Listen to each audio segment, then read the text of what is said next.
Greetings, life forms, wherever you're receiving us. This is Justin. And Matt. And Keaton Jones is my homeboy. My name is Landon Doan. Yeah, shout out to Keaton Jones. There you go. And now everybody wants to be his best friend. I mean, Heck yeah. He's getting shout-outs from Mark Hamill. Getting shout-outs from Cap.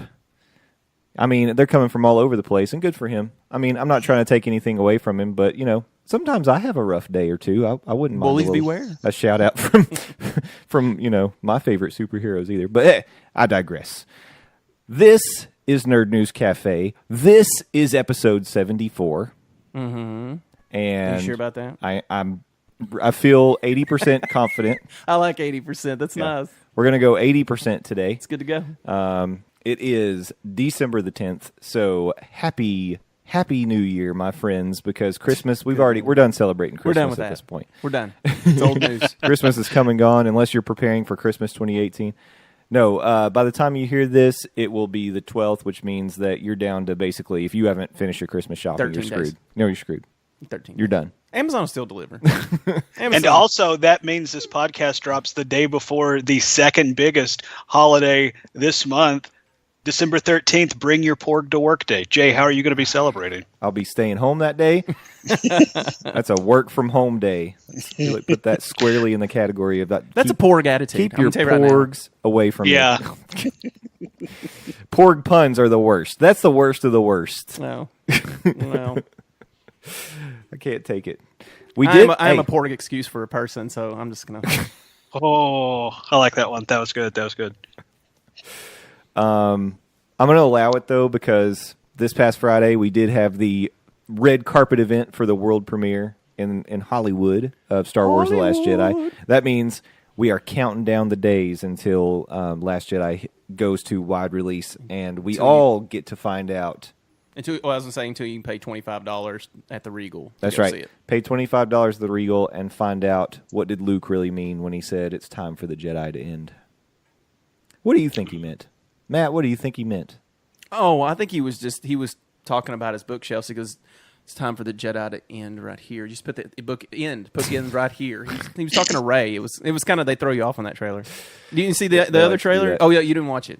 Yeah, he's just talking about bookends. Okay. Well, maybe that would be an advantage of me seeing these trailers. I get to close up some loose ends on the other trailers. Yeah. And I mean, I'm gonna put some stuff to bed right here. Okay. The reason he's wearing gray, there's all these controversy, but it's come out. That's all he really has detergent-wise. It's a very kind of Muldoon landscapey set, so when he washes his clothes, they're all gray. And plus the day they shot those scenes, it was Jedi Laundry Day. So yeah, exactly. So he's literally wearing laundry day clothes. Yeah, that's all he had. I mean, we've all been there. Yeah, we've been there. Yeah, robes. He kind of looks like he's kind of like the dude of Act 2, the island, or Act 2. He really is the dude. He's just walking around in his robe. He abides, and Luke abides. Yep. Hey, speaking of Luke abides, anybody drinking White Russians tonight? I am not. No? If only. No? Okay, well, we tried. Landon, what are you drinking? I'm still drinking Coors Light because that's... I would really like to be able to afford White Russians, but all I can afford is Coors Light, so there you go. Is that a train whistle here outside your window? Yep, I've said it twice, so one more time we have to worry that the train's going to show up. Well, while we wait on that, Matt, what are you drinking tonight? In recent news has caused me to rethink my drink choices. So I'm drinking a Star Trek Next Generation Symbiosis 30th Anniversary Ale. Nice. Have you had one of these yet, or is this going to be... I've had 4 of these. Oh, okay. So it hasn't changed anything in the news. No. Over time. I had thought about doing some pre-gaming before I came up because I knew we were going to get into this. We're going to get there. Oh, it tastes like sweet regret. Sweet regret. And peace too. I'm assuming you can... I mean, you're enjoying it a little bit if you've already had a few of them. Okay. It's a red ale. I mean, it's... Oh, okay. I don't know in these signature beers that they put the top of the tip top of craftsmanship into them. So it's a good red ale. I don't know. Tastes like Klingon blood. I'm celebrating the season with my drink. It looked like White Russian. It's not a White Russian. It's just eggnog. And not even a spiked eggnog, just eggnog. It's not one you're repurposing after your, enema or anything. No. Oh, okay. No eggnog enemas. This is just regular. It's United eggnog. Came from United. Costco. Yeah, it brings us all together. I was about to say. Yeah. It is the great uniter. I'm a fan of eggnog. I actually really enjoy it. Not a fan, but my son is. So my kids love it. I don't know that I liked it when I was a kid, but I appreciate it now as an adult. Landon, where do you stand on eggnog? I like the booze that goes into eggnog, not necessarily the nog itself. No Nagasaki's for you guys? No. Maybe if you go heavy on the booze, I would think about it. That's a hint to anybody that invites me to Christmas parties at this upcoming season. Heavy on the pour. Entire fifth. Something about them, and this is just a crazy association in my brain. I don't know why. And they come out at opposite ends of the year, so it's not like I've tasted them side by side and can compare. Something about eggnog reminds me of a Shamrock Shake. I guess it's maybe a little minty or something. I'm not sure. Does it come out the same? Yeah, it comes out. Everything comes out the same, really. Not really. When you get down, not really. Not unless you're. Yeah, I you mean, eat too many Shamrock Shakes. It's you're seeding a field in that little sorry pot. Yeah, I don't know why I associate the two, but for some reason they taste similar to me. Maybe it's the sweetness. Maybe I couldn't tell you. We were reminiscing because last year I was taking the family out, driving around, looking at Christmas lights.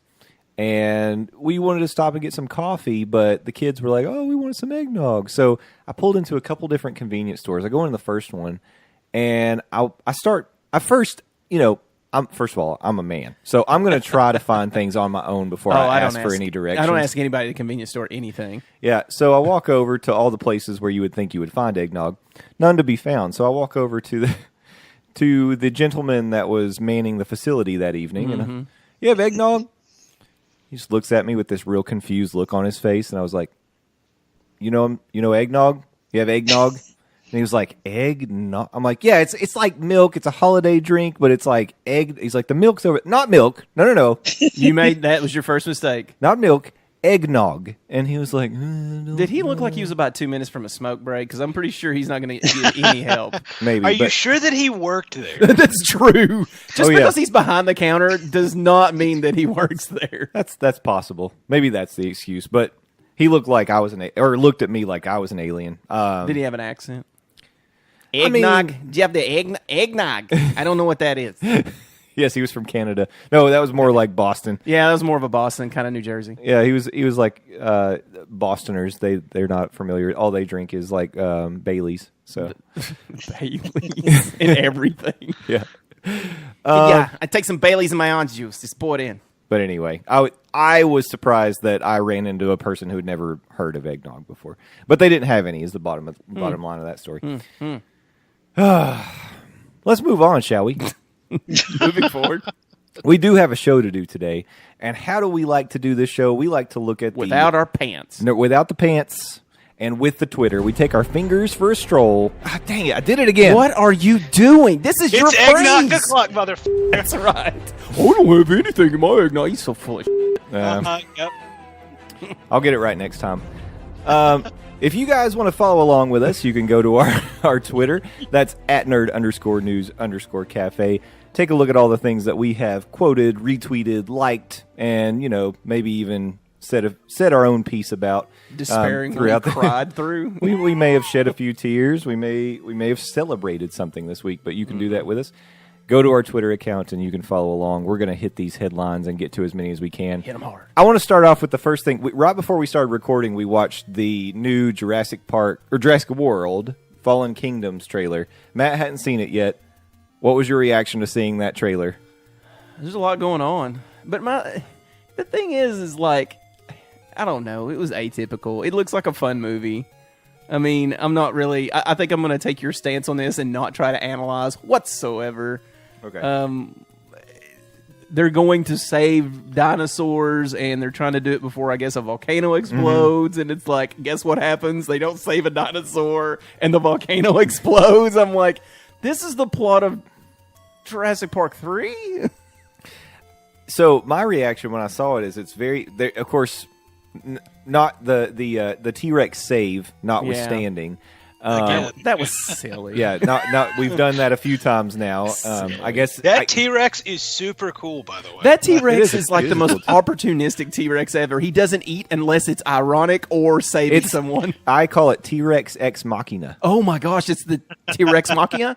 T-Rex ex machina. That's what I call it. Yeah, that's what he is. But Tyrannosaurus ex machina. But you take that out of it, and I feel like we're watching the Lost World Jurassic Park. It's very similar, right? Yeah, it's a search and rescue. Go back to the island because we got to rescue. I will tell you this: we hear a lot of Jeff Goldblum in this, and don't get me wrong, he has become the staple of this movie somehow. Somehow the guy was it Jack? Is it Jack Hammond? Is that his name? Hannah? No, the zoo guy, not the monkey dude. I don't know the guy that played the we paid no expense or whatever his phrase was in the first couple of ones. Oh.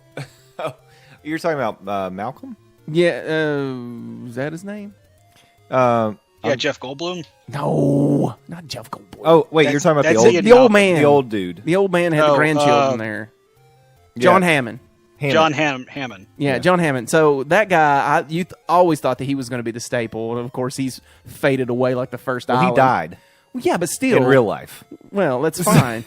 Oh, no one's dead anymore. Well, no one is dead. I know, but back then in real life. Yeah, did he get his rights to his face? Well, guess what? We have them. Well, back in those days, we weren't CGIing people all, fully back into movies yet. Well, now we can. We could now. Now it's him and Tupac, I'm sure. So, I don't know. But there's a lot of Jeff Goldblum in here, and if he's on that island, I swear to you, I'm gonna call BS on this whole movie. I'm like, there's no way you're gonna get that character back on that island. It doesn't lead you to believe he is. It doesn't. But there's a part of me that thinks that's like a big surprise. I honestly think we've seen the majority of Malcolm's new scenes. I think so.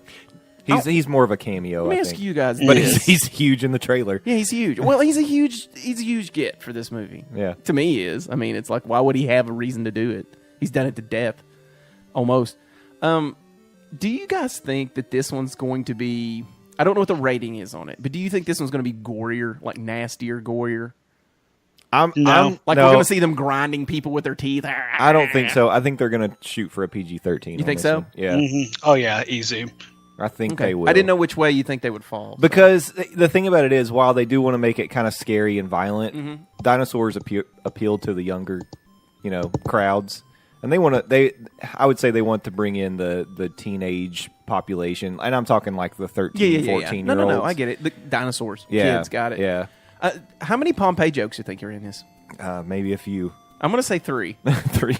Over under is 3. 3. Yeah, okay. 3 on Pompeii jokes. Yeah. There's not going to be any Fireball Island jokes. That's going to be disappointing. You guys probably know what that is. It's great. It's great. Okay. But yeah, I don't know. I know. So you're just going to be like, I just wanted to know if you your reaction was like, oh god, like a cringe kind of thing, or because it's a movie that I can look at. There are movies I can look at and be like, oh, you're just trying to entertain me, And do I want to get entertained for $12 now? No, I'll get entertained for $8, maybe $1.50. But at the same time, even in a movie where the premise is they brought dinosaurs back from extinction with half frog DNA and stuff they pulled out of a mosquito, I don't know, the whole crock pot of DNA. Like the one scene of Chris Pratt's character just running out of the smoke, screaming "Run!" and then all the dinosaurs coming after him with the volcano going off in the background. That was a little hard for me to stomach. I mean, don't get me wrong. It's a Jurassic Park / World movie, so I'm going to go see it because dinosaurs rule. But at the same time, it was like, okay, this premise feels kind of sweaty. Yeah, and actually, I wanted to get, because Landon, before we even watched the trailer, you and I had watched it previously. Before we even fired it up here, I got the feeling that your reaction to this was, oh god. Yeah, it's like, again, it's like I'm a big Jurassic anything fan because, again, dinosaurs rule. But at the same time, it was like, really, they're outrunning volcanoes now. Oh, okay, sure. Maybe not outrunning. Nature is the ultimate equalizer. And nature finds a way. Yeah, we do get a life finds a way at the end of that trailer. If you're gonna need a superstar, I'm always available. Ah, I do love some Goldblum. Oh yeah, go And I ahead. love Chris Pratt too. I love dinosaurs. I think we did see Chris Pratt's character's death in this I trailer. don't. No way. No way. No, He's dead. no. No He's way. dead. He may not be in that part, but I think they're going to kill him because I just don't see him having the time for this silliness. They're not anymore. jobbing Owen out. I mean, what Grant made it through every Jurassic Park movie. Malcolm made it through every Jurassic Park movie. They've yet to kill off a major character. I mean, the biggest name they've killed off is what, Nedry? I was going to say Ned. Well, do we think Sam Jackson lived? and he I was don't a think bad- so. No, but there is speculation. Oh no, about he that. didn't because he went, because we saw his arm. we Okay, saw yeah. his But arm. that doesn't necessarily mean he's dead. I guess that's true. That's yes, what because a one-armed Sam Jackson is totally going to survive Yes. on an island infested full of wild dinosaurs. A shark ate him and he's still here. A shark ate him on Jurassic Park. Man, No. man, that guy can't catch a break. He cannot. He cannot. I mean, he is Samuel Jackson. That's actually, we've talked about this. That's the most iconic line from the very first one. Hold on to your Hold butts. on to your butts. Yeah. Butts, yeah. Which is sad because there's so many other ones like You didn't say the magic word. And then also Dotson. We got Dotson over here. I like See? that one too. I think the other two is anytime I see anything peek out of the bushes, shoot her. Oh You yeah, know? Shoot Her is a good one, and then also Clever Clever girl. Yeah. Yeah, that's a good one too.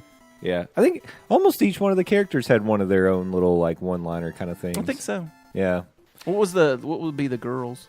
The little girls. the She little had one. girl. Yeah, she had. She one. was just screaming the whole time. Yeah, screaming. No, she said. She probably did say something. What didn't the boy had like a one-liner after he got electrocuted on that fence? Yeah. Yeah, he finished his countdown. Oh yeah, that's right. He Oh, finished. yeah. 1, 2, zap. 3. Hurry. That's probably where his brain connected back. All right. Well, I don't think any of us are expecting an Oscar nominee here, but Nah, it's just a if you're a fan fun- of the series, you're probably going It's to be. just a fun movie. I Yeah. mean, it's not like the first one was anything super spectacular. No, it it was a was- great return. Yeah, it was just groundbreaking because of the CGI they created. They Practical really and pioneered CGI. a lot of effects. Excuse me, I had a weird bubble in my throat. They pioneered a lot of effects for the alcohol. original Jurassic Park. So that one was groundbreaking. Lost World wasn't great. It was okay. No. I mean, it was okay. I mean, it was basically an audition tape for Chris Pratt to be the Indiana Jones. But other than that, No, I don't mean Jurassic or World. Drake. Oh, yeah, I'm yeah, talking yeah, about yeah, yeah. the Oh, sequel, second Lost one, World. sorry. Jurassic Park. Jurassic Park 2, The Lost World. Yeah, yeah. It was it's actually Yeah. called The Lost World: Jurassic Park, which is very weird. But Which has got another semicolon. Nothing like the book at all. yeah, and then And it also had a gymnastics scene. Never forget. A velociraptor was defeated by gymnastics. of course, Jim Cotta. I think the third one. I think I it enjoyed was the a third little one a little better. better. Yeah, And then Jurassic World, I had fun with Jurassic World. I thought it was okay. And I mean, there it was were a lot fun. of. I compare some of the feelings I had watching Jurassic World to some of the things I felt watching Rogue One because there were a lot of tips of the cap. Yeah, that was about to say it was Yeah. all nods, and I To was the like, original. oh, Yeah, I see you. I got you. elbow. Yeah. So a little elbow in the Very, rib. very, very nerderific. So this one maybe they'll. I don't know. Even though it kind of feels a little like we're going back to something we've seen before. Saucy. We'll see. We'll see. It's fine. Matt, I want to get to this because I feel like you have a lot to say about this. So, and especially with your drink of choice tonight. So, news came out this week that Quentin Tarantino will be teaming up with producer J.J. Abrams to create a Star Trek. He's taking a nice drink of his beer because it's going to be good. yeah, rated R. By the way, it will be rated R. Of course, it'll be rated R. It's a Quentin Tarantino. Somebody's head's gonna explode. So you are distraught by this news. Okay, let me go on record as saying I love Quentin Tarantino movies. They are probably the most twisty but fun movies you can watch as an adult. Yeah. They're fun. And they've got some real They're grit to violent. them. They're They're dirty. violent. You know, you're getting exactly what you get from him every time. I mean, he is turning the wheel, baby, and you're getting a Tarantino movie. Strap Very in. creative ways to say the N-word in every one of his movies. Oh my God! Well, he's Samuel L. Jackson helps him with that. So he's like, let me put you in this movie so I can say it.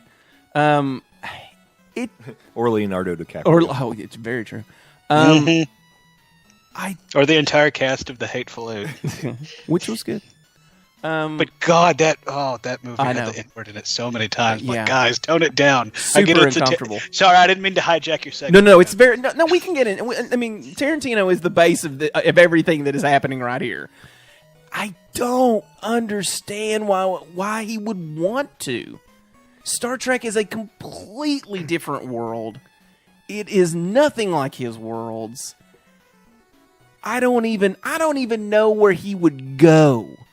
If he thinks he's going to start in the Kelvin universe that Abrams has developed, no. Well, I have a feeling it wouldn't be because, I mean... He can't.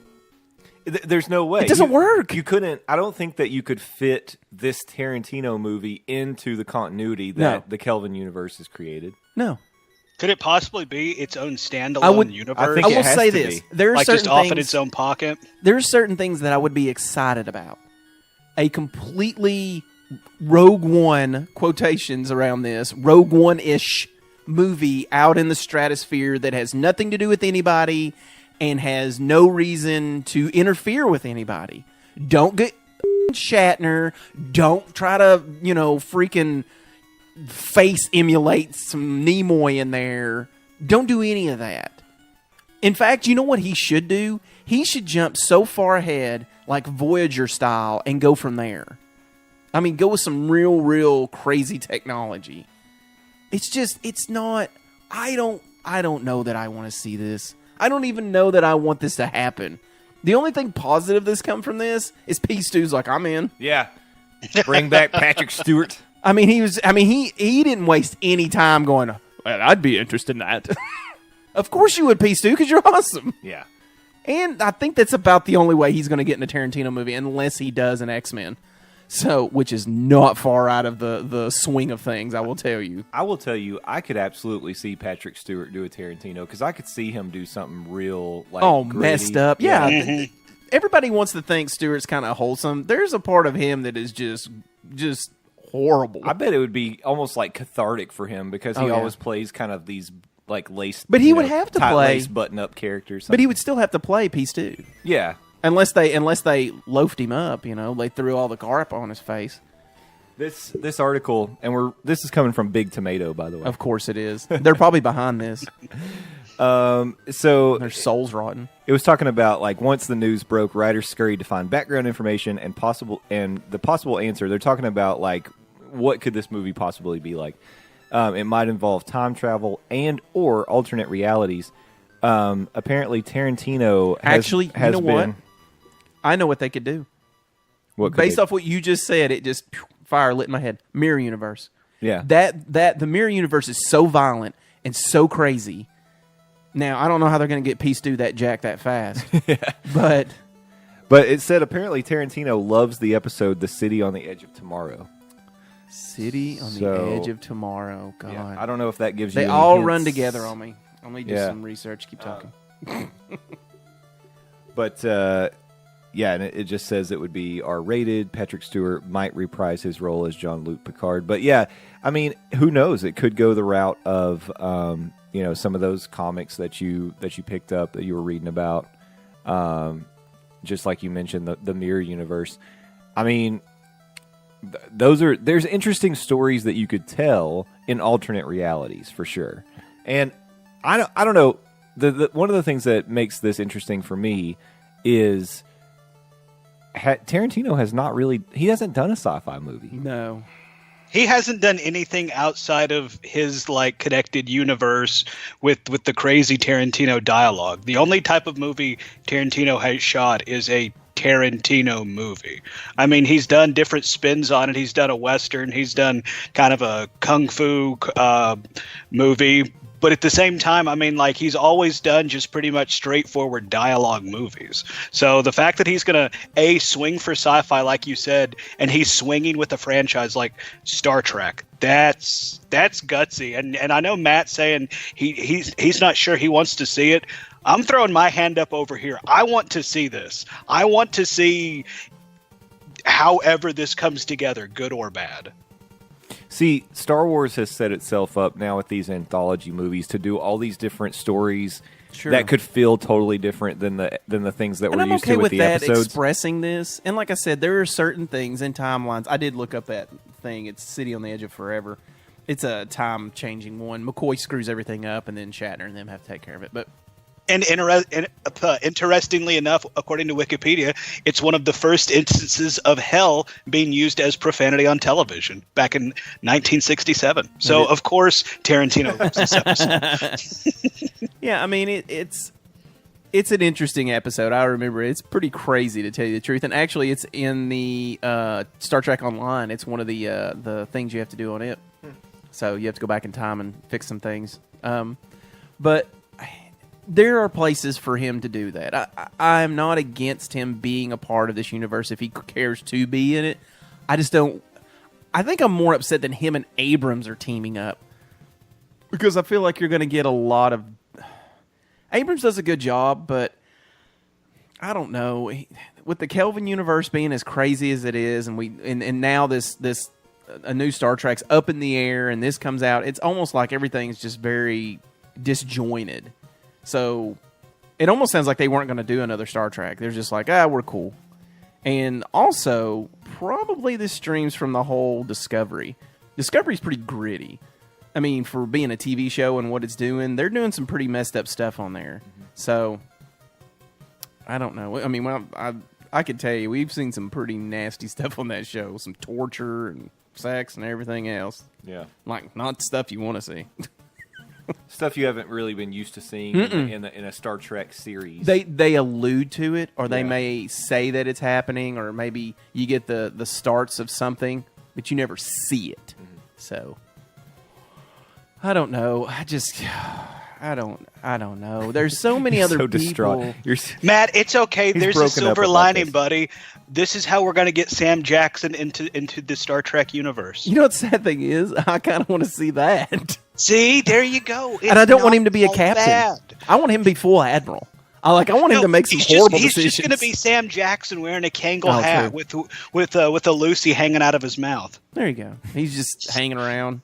He becomes the Watcher-esque character. You know what might be pretty cool? He'd be a Q. You know how Tarantino likes to, occasionally in his movies, he'll give a nod to Knoxville, since that's his hometown.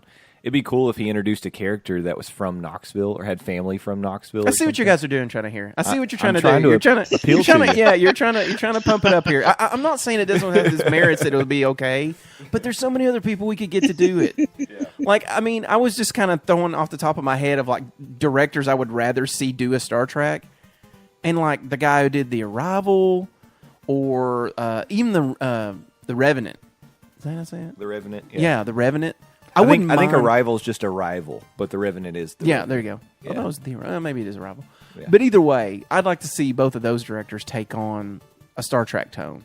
So, I don't know. Well, this is obviously, evidently in Netflix-esque greenlighting, because no one seems to be opposed to it. I don't know. I get your hesitation because I mean this is your baby. It's Star Trek, and you just don't want somebody to come in and crap on it. Well, I mean, if it keeps getting distraught, then I mean, we do this, and then we get another director that kind of wants to do something crazy, and then another one, and another one, and I mean, for long, 10 years from now, we're watching Star Trek on the Sci-Fi Channel. Okay, I don't want to be there. I don't want to do that. By the way, Arrival was directed by Denis Villeneuve. Yeah, I cannot say the Remnant guy. Let me try it. Yeah, go ahead. There's a lot of umlauts on there. The Revenant. His name is as long as my shoe. Here we go. Alejandro Gonzalez Inarritu. Yep. Inarritu? I don't know. In my what? Alejandro Gonzalez, and then you trip up on that last one. That's a tough That's one. what I said. Yeah, I was going to say almost stuck the landing. Yep. Inarritu. I don't know. You're going to get a 5. I don't know. We could move on. I'm just very lost. I'm very lost looking at this. I just keep staring at Tarantino and this intense face he's got on this article. And I just keep staring at him, and he's staring at me, and it's just I'm waiting for one of us to cop out. One of you's going to blink. Yeah, it's not me. Okay, we'll let him blink. Let's move on to a little DCEU talk. So one of the things we heard this week, and this is just a report, nothing confirmed because we know things are ever changing in the ongoing Batfleck saga. As the Batfleck turns. That's right. But here's the newest news. Apparently, the Flashpoint movie will be the last time we see the Batfleck, and then the movie we've been talking about forever that's gone through directors and all kinds of drama, Affleck being one himself, that was at one point the director of this one. Apparently, he will not play the titular role in The Batman, according to this article from CBR.com. So basically, what we're kind of reading is that Flashpoint could be the point where they kind of hand off the reins. I like in this. that movie. Yeah, I like this. Flashpoint's a big thing in DC Comics, and I like that they're going to explain a change in cast. I think it's a really good move. It's something that you don't see in everything, in a lot of movies where they want to do a sequel and they recast somebody or they kill them off, or I mean, you obviously can't kill Batman. You just can't. You know, I mean, you could do some things to have him out of the way for a little while, but you can't eliminate this character from the DCU. But yeah, I like the fact that they're going to explain a new face. Yeah, you know, and they make a good point in the article in that, you know, the Flashpoint movie is actually Thomas Wayne that plays Batman. Thomas Wayne, yeah, that's what I was about to bring that up. Is that it's not, yeah, it's not our typical Batman, you know, so with the Brucey. That being the case, it's weird to think about Affleck even being in it because Batman that we know today is not part of that story. No, the kid dies, right? Yeah. They shoot the kid, they shoot the wife. And Thomas Wayne becomes Batman in Bruce's place. Oh, you didn't finish it up. And Martha becomes the Joker. I was about to say, you know, you got the Joker, and that's the facts of life. Come on, guys, where are you at on this?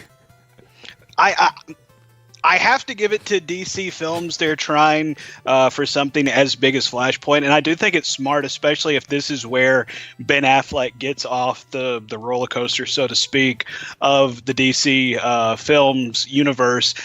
And I mean, like Matt pointed out, this is a really good way to explain the change of, hey, you look a little different, Bruce Wayne / Batman. And also, I think this would be another good jumping off point for the rest of the DC universe. We've had reports about how the films might try and be more enclosed within themselves as opposed to, you know, trying to set up these big grandiose pictures like Marvel is doing.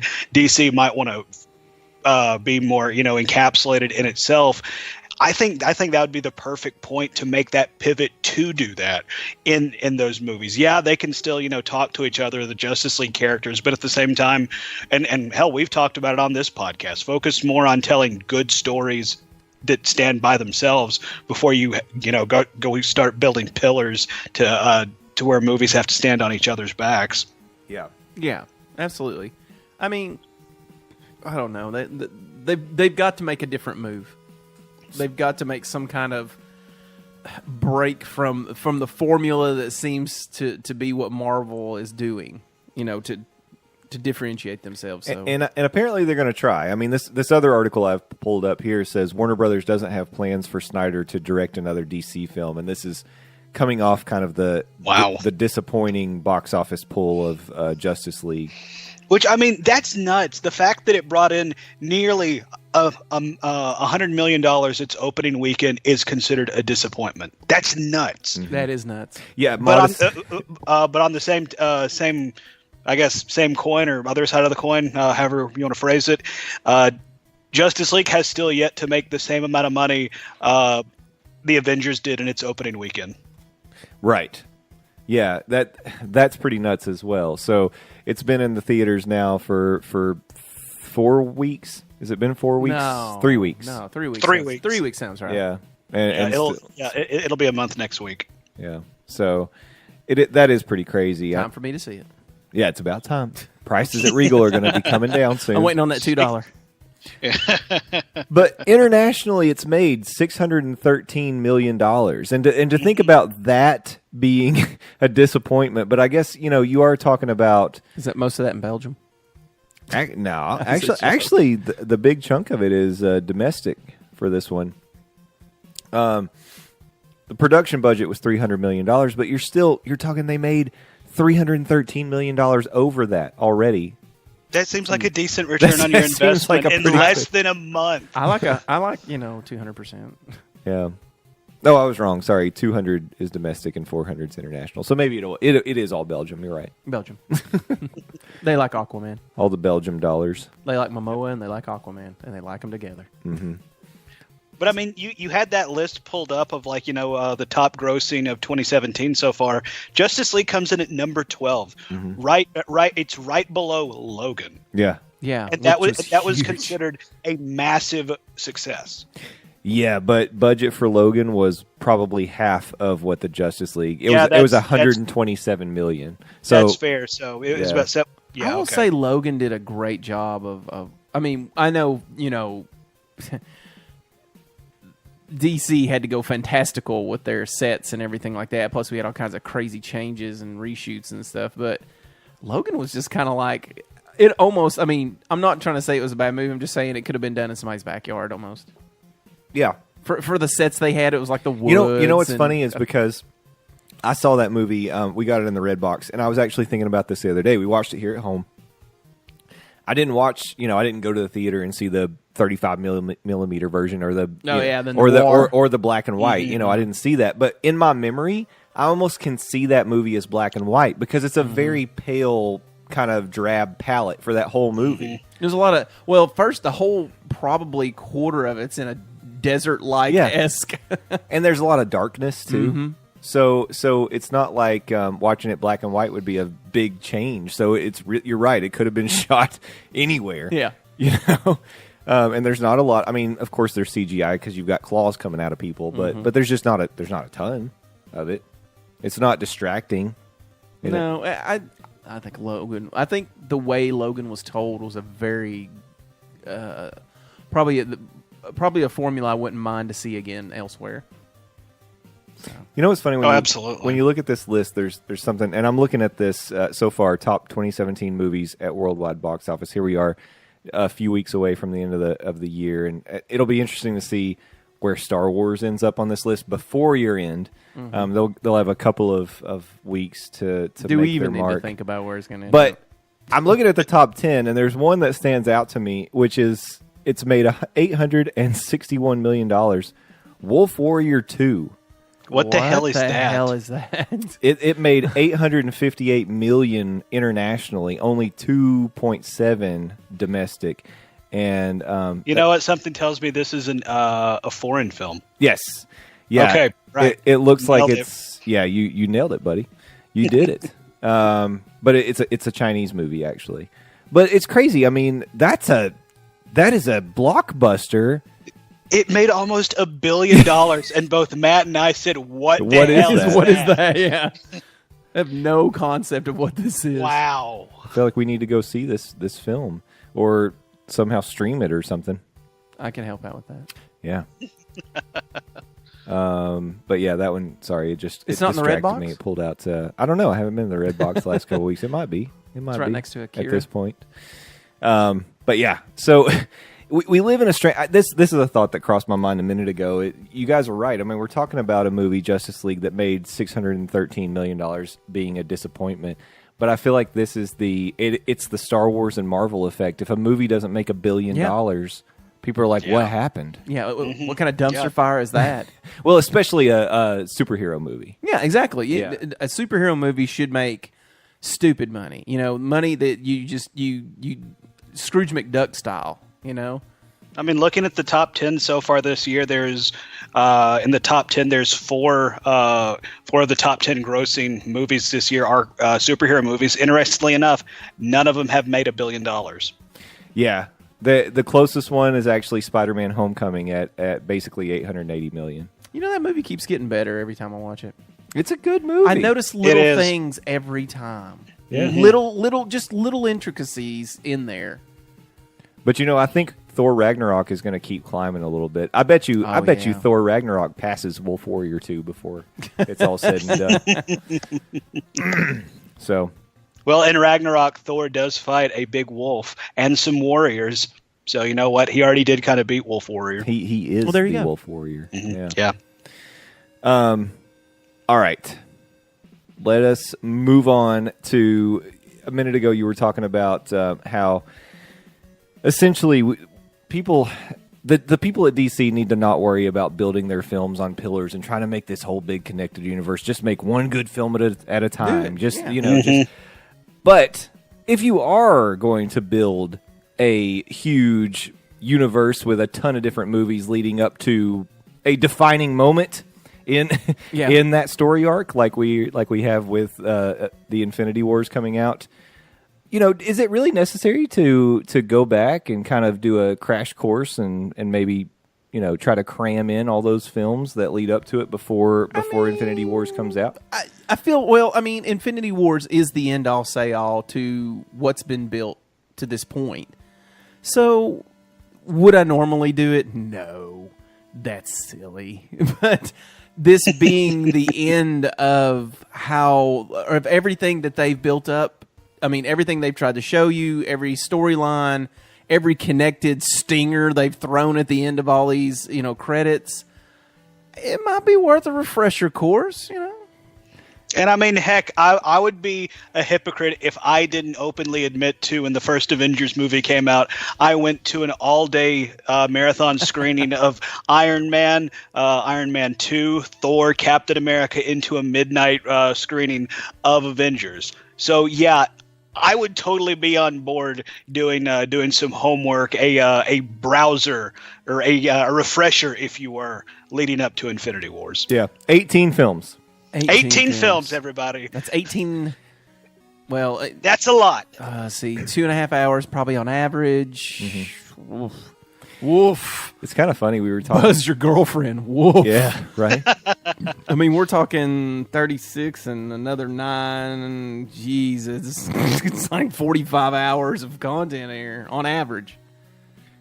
Yeah, trying to watch all the movies that led to Avengers was child's play. when you start thinking about, okay, all right, you did the Avengers challenge, but can you do the Infinity Wars challenge? Can we skip Ultron? I think we can cut out a couple of these just for sure. It doesn't matter. See, that would be an interesting activity. What movies could we barter and eliminate, and then possibly put back on the board? Because you said you would cut Age of Ultron. Yeah. I would move to cut Iron Man 3. Yeah, I like Iron Man 3, but it has nothing to do with what I need to see. And also Thor: Dark World. That was the one that I was going to vote Thor for Dark if I could World pick one. Is so forgettable. Or Hulk.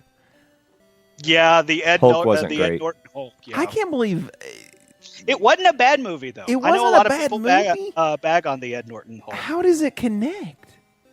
It has Tony Stark in the post-credit stinger, and it has Thunderbolt Ross. So just watch the stinger.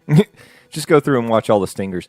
Hey, that'd be a cool little compilation. That'd be a fun ranking too. Like, let's rank the post-credit scenes. Oh God! From all the And then we decide to rank all of Stan Lee's cameos. Yeah, Stan Lee's cameos. Right. Well, I think from terrible to awful. Our programming leading up to the Infinity Wars, guys. There you go. I wonder if that's something that we can find on YouTube, all the post-credit scenes, like in a smash cut or something. I know a lot of people could probably drop Ant-Man. I love Ant-Man. Ant-Man's really good. But I think a lot of people are not really super impressed with Ant-Man. It's not talked about, I'll put it that way. Maybe I'm just projecting. Yeah, I'm just projecting because people don't talk about it, but... I think you are. You're just like, you're trying to stick up for your man there in Paul Rudd. Paul Rudd. But Paul Rudd. I think the Jeff Goldblum of my generation. Largely the reaction to Ant-Man that I've experienced was it was similar to what I felt like coming. It's like, wow, it really surprised me. I wasn't expecting. Kind of hit you a ton. down low, right between the legs. Yeah, Ant-Man was one of those things like, okay, this is the part where Marvel finally messes up, and then you watch it. Wow, this was actually really fun. Really good. I liked Ant-Man. I not just because it was Paul Rudd, but because it was Paul Rudd. Yeah, it was. I mean, you know, I did watch Guardians of the Galaxy. I know I talk about it a lot. It's definitely a movie you can just throw on and be happy that it's on. Mm-hmm. 1 and 2. Mm-hmm. Yep. I put on 2 the other night, and my 9-month-old watched at least the first 15 minutes of it. Of course, the visuals. She won't watch 15 seconds of a tree falling. She's like, "Oh, I like Groot." So Groot's pretty awesome. she was really into it. Actually, I think she really liked Rocket because when Rocket was on screen is when she got excited. Well, yeah, he's like a more mouthy version of Mickey Mouse. Exactly. He's exactly like Mickey Mouse. Mouthy Mickey Mouse. I like the alliteration in mouthy Mickey Mouse. That's fun. Mouthy Mickey Mouse. Hey, ladies love alliteration. Is that a that was Razor good. Ramon thing? Hey, speaking of Ant-Man, I wanted to throw this one out there just because I think it's interesting. Transition. Ant-Man and the Wasp, referred to as Marvel's first rom-com. Of course. So, just kind of I building thought on... Deadpool was their first rom-com. It came out on Valentine's Day. It's Very true. true. That's right. But that wasn't a Marvel movie, really. It was Yeah, a Fox that's movie. true. That's a faux That was far Fox Marvel. Studios, yeah. My mistake, please continue. Yeah. Pre-deal. But I thought this was just interesting, building on our discussion we had previously about, where's the Marvel Cinematic Universe going post-Infinity Wars, and we mentioned Ant-Man as one of the kind of flag bearers of what these new movies could look like. Ant-Man was fun, and I think that's why it's kind of one of those standalones. It was just a lot of fun and made you laugh, and there was some seriousness to it, but the whole time you're like, oh, this is really getting good kind of thing, I almost felt like it was kind of, how we always talk about the nostalgia of 80s movies and how they work out and just the way they make us feel. That's the way Ant-Man made me feel, and maybe it's the way it was shot or how it was written, but I really enjoyed it. I did too. I had a good time. I'm It was really a lot of fun. Yeah, I'm really looking forward to Ant-Man and Wasp. I think we're really going to have some more fun in that one. So More fun to Yeah, come. I'm super excited to see more Wasp. Angelina or crap, I always Angelina Lilly. No, there you go. I think that's right. Sure. Evangeline, right? Evangeline Lilly. We're just gonna call her Miss Wasp. Miss Wasp. It's If gonna you're be cool nasty. to see more of Miss Wasp. Okay. Okay. Yeah, I think so. I'm ready to see. I'm ready to see her kick some butt. Yeah. And speaking of things I'm ready to see, I wanted to end with this really quick because we're running a little short on time. But oh gosh, be still my heart. Obi-Wan Kenobi movie eyes early 2019 production start. It is happening. It's coming. It's going down for real. I think I'm Oh, I think God. I'm more excited about that than I am this one coming up. Han Solo or Last Jedi? Any of them? Really? I'm just kidding. No, I think Obi-Wan is going to be a lot of stuff is going to pop off in that one. I'm super excited about. I'm more excited about the Obi-Wan anthology than I am Han Solo, to be honest. Han Solo. And Boba Fett. Well, I've never been a Boba head. I've See, never- there I'm gonna disagree. It's like I'm kind of Are you a meh Boba guy? on both Han and Obi-Wan, but it's like I do want to find out more about Boba Fett. I want to see the new Lando. As much as Oh, I've yeah. seen Homecoming about 15 times now, he is so good. Donald Glover is so good. He's so much fun, and I'm like, I am excited to see Lando. I think I'm excited to see I'm Han excited to Solo. see characters. Don't get me wrong. I'm excited to see that movie, but I am very no. nervous about more porks. what. No, not porgs, but like we talked about, there's a lot A at pork stake. performance? There's a lot at stake with a Han Solo movie. It is. because they're exploring territory that we really have no clue until we meet Han Solo in Yeah. A New Hope. I know what you're saying. I We know where have you're at. no clue. I know where you're at because they could really screw up his They background. they could screw him up, and all of a sudden we look at Han Solo totally differently. Just like when he shot it's first. It's either we accept it and we're like this, right? It's a either joke. it's either we accept it and we're like, oh, Yeah. it's like okay, or we're just like, I'm just gonna ignore that movie. Similar to how I feel about pieces of the prequels. Yeah. I don't totally discount them, but I'm still like, there's parts of it that are like, I just don't want to accept that. Oh, like all the dialogue? like the dialogue, like the Jar Jar. Misa, Jar Jar. sorry. Yeah, but I feel like Obi-Wan, there's a definite chunk of time, because this is talking about how, all the speculation, of course, is that this movie's going to be set between episode 3 and 4. Mm-hmm. The time where he was supposedly And that's what on I'm talking Tatooine about. watching Luke. I don't think we're just going to get him. We're going to get it focused from him, but we're going to get what happened in those 9 years. Or 18 years, really. Yeah, 18 years. What happened? What went on? Mm-hmm. How did the Empire gain that much traction? Everything is in that movie. Everything. But I doubt that we're going to get the answers to.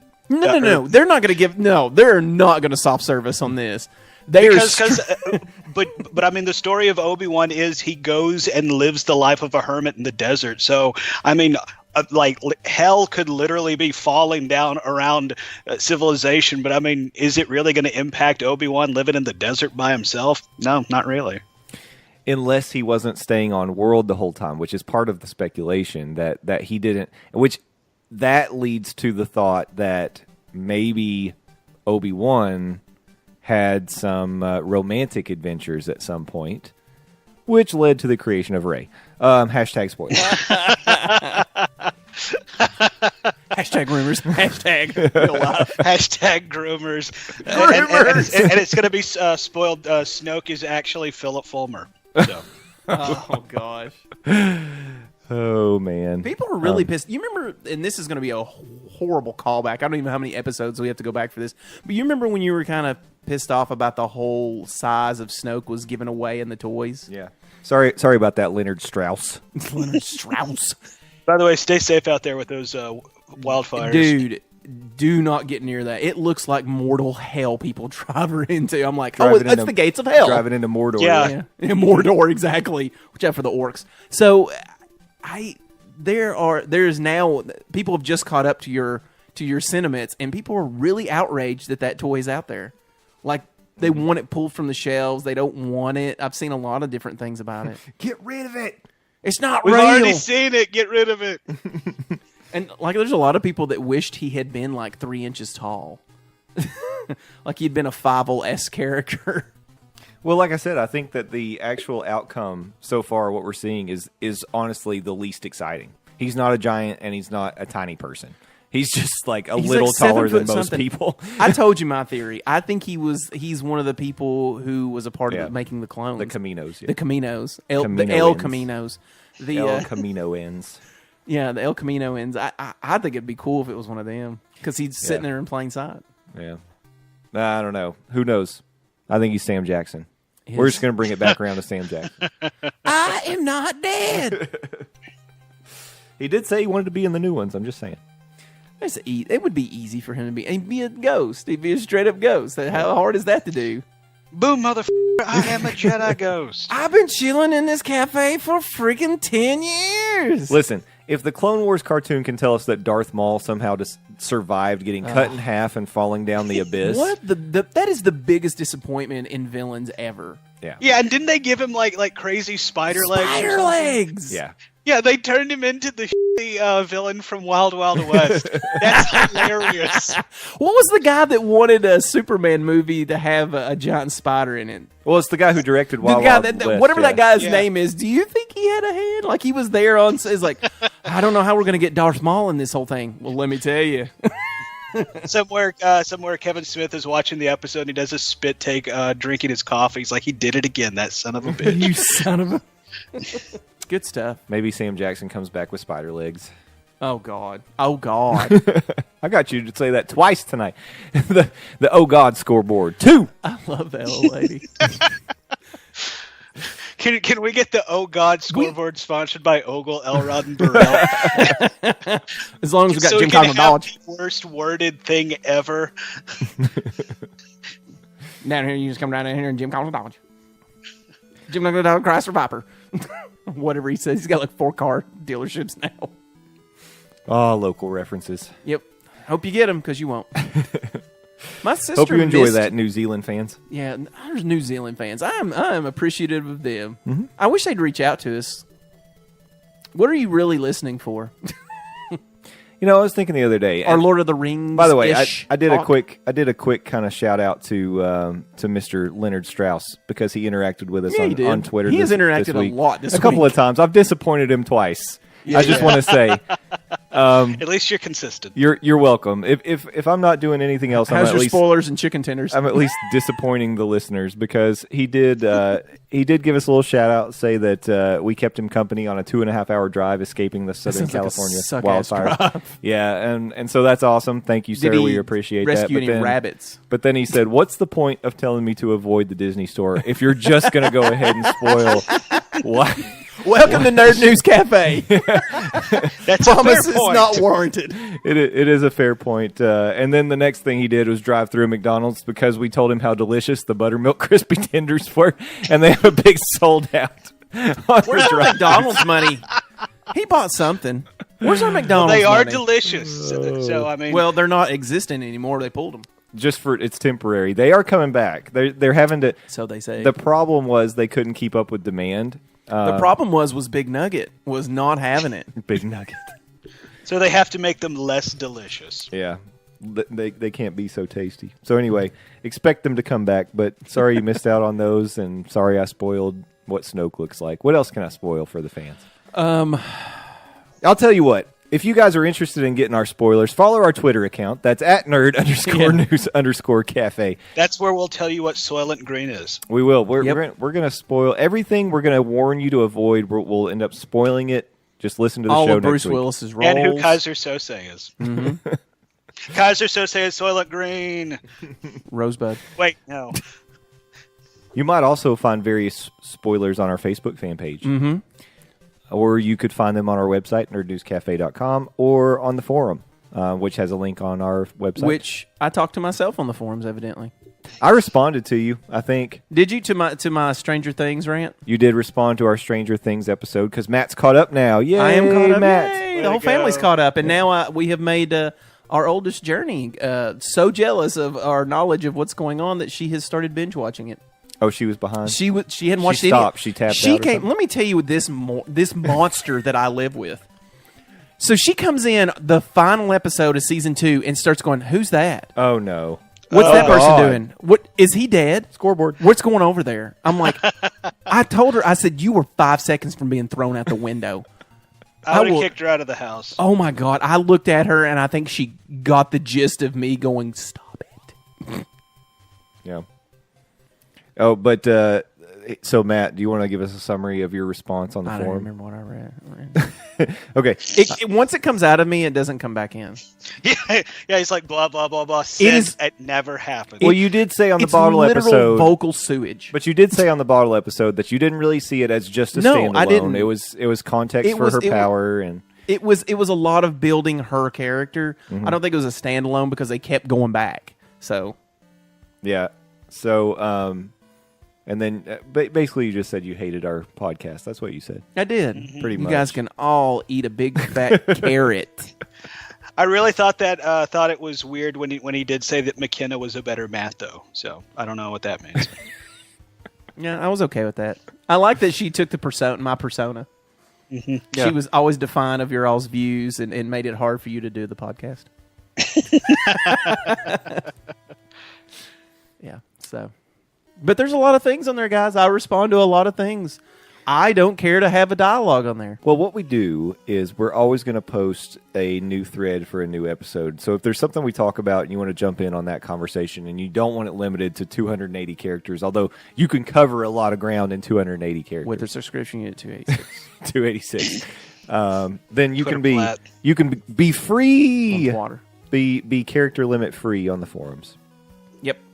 Or listen to us on YouTube. Uncensored. Yeah. And I have decided that I know I've been saying this for a long time. I'm going to continue to say it. I'm going to continue to say it, but this really is going to happen because I want to make more use of our YouTube channel. I'm going to start doing like quick hitters if I have an inspiration one night and I'm like, you know what, I just watched this thing, I want to talk about it for a minute. I'm going to make like short 5-10 minute videos and throw them up on our YouTube. I sent you one about Wonder Woman. Well, there You go. could post it on the YouTube. Nah, I don't want to do stuff. You have access just as easy as I do. That sounds hard. Look at that follow through. So- Yep. Just like my tennis game. non-existent. I mean, and Matt, Landon, you are both welcome to do the same if you would. I might do that. I think that's an interesting idea. Okay. I don't mind. I think Landon does a lot more movie seeing than we do, so I feel like his initial, I think you get your more emotional tie to the movie right after watching it. Yeah. So if you could give a review right after watching it, because it's not going to be, you're not going to have time to think. You're not going to have time to think. Well, I didn't really like that. Mm-hmm. I think those are really good things to throw up there. I want to give I'm going to save it.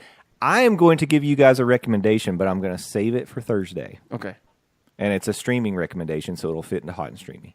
So come back for Thursday. That's the teaser. Yeah, that is our they always come back for Thursday. They do, but I'm just saying that's one reason. You're gonna get a comic book corner. I think you're gonna get a Hot and Streamy. Yeah, and I think you might get a premium roast. Maybe. You never know. You have to get on there and find out. Come back and find out. So and we'll at least be talking about get that download. Yeah, you'll know. Well, at least it's just going to be a 2-minute episode of me giving you a streaming recommendation. And gotcha. Got him. But that's an easy listen. So yeah. Matt, what do you want to plug before we get out of here? You can go back and listen to Tracking Trek Podcast. We are on a bit of a hiatus right now. We haven't jumped out with our, I know I promised you a review of the season. We haven't done that yet. So I think we're still reorganizing some things. We're going to go over a game plan. We are going to release a couple things before January when the season starts back up again. So listen for that. Get ready for that. We're gonna drop it in your face. Not really. We're just gonna drop something so you can listen to. But yeah.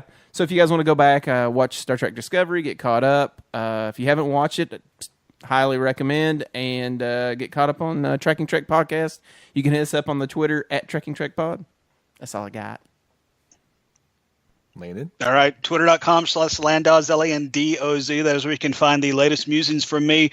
280 characters at a time. I also run a website, buttmunchchips.com, buttmunchchips. Sit on your butt. And munch. That's where you can find the exclusively posted Game of Thrones Talk, a.k.a. Got Talk, where myself and Hunter Reese break down each episode of HBO's award-winning series Game of Thrones. We have a full run of Season 7 of Game of Thrones, and since we're in kind of a waiting period for Season 8 to come back, we do have the Butt Munch Chips Variety Pack, which is more of a variety pack, because it's in the name. Nice. Of conversations. We have one up of video games, how we got to this point where we want to see games go in the future, and we also have a podcast of Hunter and Mai's thoughts on Thor Ragnarok, Justice League, and the year that was when it comes to comic book movies. We were talking about the top 10 grossing movies of this year and how 4 of them are comic book movies. So we've had a big year when it comes to superheroes at the box office. So head over to buttmunchchips.com to check that out. And remember, Butt Munch Chips. Sit on your butt? And munch. Sure. There was a question mark on the teleprompter. Yeah. He'll read whatever's on the screen. Yep. Well, whether you are trying to escape Southern California wildfires or hanging out with kiwi birds in New Zealand. Sorry, I just really love kiwi birds. Yeah, you do. I'm going to bring it up Again, that every feels time. vaguely offensive. It's not offensive. That's where they live. Anyway. The kiwi birds or the lovers of kiwi birds? Both. Actually, lovers live in Virginia, right? Virginia's for lovers. Anyway. That's where they go. I've seen that t-shirt. And whether you live in Virginia and you're a lover or not a lover, thank you all for listening. We always appreciate your patronage. Please tell a friend if you enjoy listening to us. Give us a shout out on Twitter. We love interacting with you guys. Come back on Thursday for another Stir It Up. But for today, we're done. In transmission.